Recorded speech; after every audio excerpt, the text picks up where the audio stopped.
Masama bang magdagdag o magbawas sa aral ng Diyos? Maraming grupo ngayon ang may dagdag bawas sa turo may sariling doktrina kahit wala sa Biblia. Togelo Juan 1:9, ang sino mang hindi nananatili sa turo ni Kristo kundi lumalampas doon ay walang Diyos.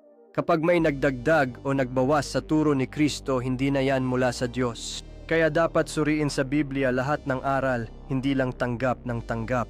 Pero masama nga ba yon? Deuteronomio 4:2, huwag ninyong daragdagan ni babawasan ang salita na aking iniuutos sa inyo.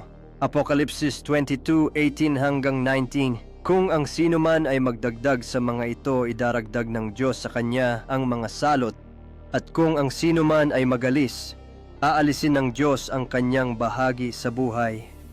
Galatia 1:8, kahit kami o anghel man mula sa langit ang mangaral ng ibang ebanghelyo sa inyo, na iba sa aming ipinangaral ay sumpain siya. Sapakat ang kaligtasan nakasalalay sa tamang aral